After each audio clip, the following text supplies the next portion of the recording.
some of your chord forms, which would be like a 1 and then an FR period. Sometimes it may say 5 FR period, which would be like the 5th fret, or the 7th fret, 7 FR period. That's just telling you the fret number that you're at. Okay? The other thing is you're going to see that big arc over the top of it. That is the symbol for a bar. That means everything that is covered there is being covered by that one finger. Sometimes that bar will be just 2 strings, sometimes it'll be 4. In all of these that we're doing today, it's going to be all 6 strings. The last one, you'll notice there's a diamond. We don't have just black circles and open circles. Now we've got a diamond in there.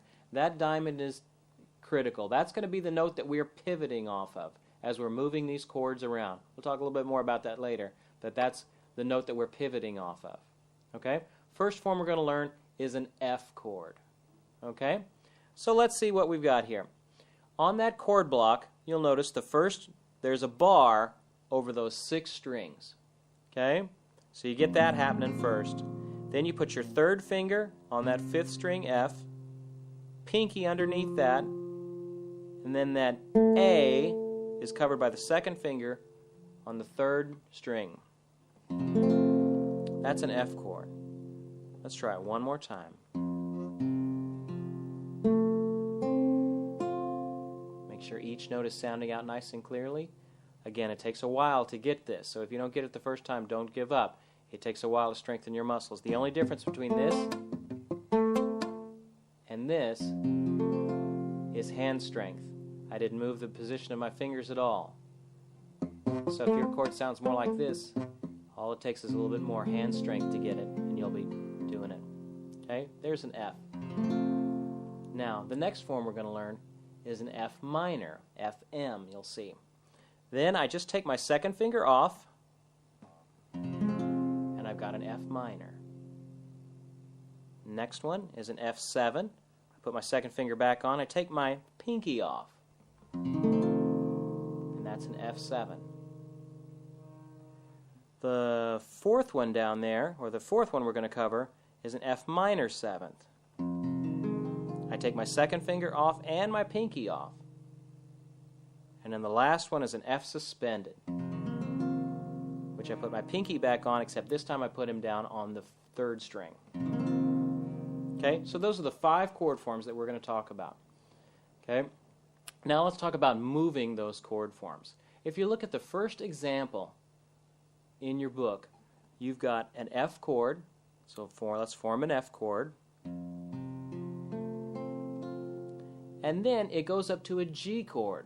Well, here's where the pivoting comes in place. Remember how I taught you half steps and whole steps and learning what notes they are on the 6th string?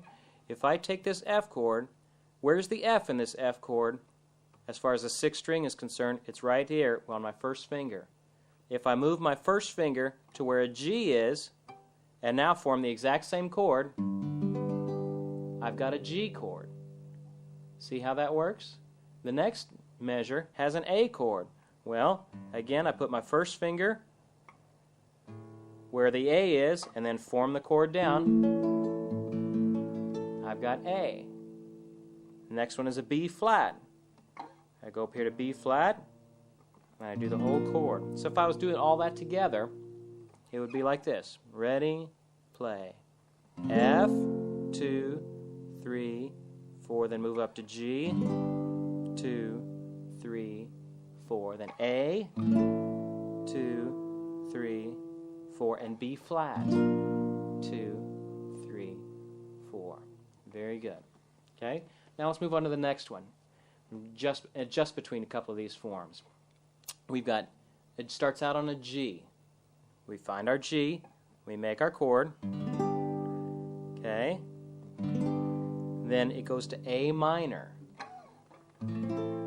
So we have to go up here to A, form a minor chord, then it goes to B minor, and C. Okay? Very good. And that gives you some idea of bar chords and how you move them. Now, it's going to take you a while to get these, so I know I ran through them pretty quick. That's why the workshop time is going to start paying off here. Now, let's learn a little bit about music in our How Music Works section. Okay, welcome to our How Music Works section. Learning a little bit about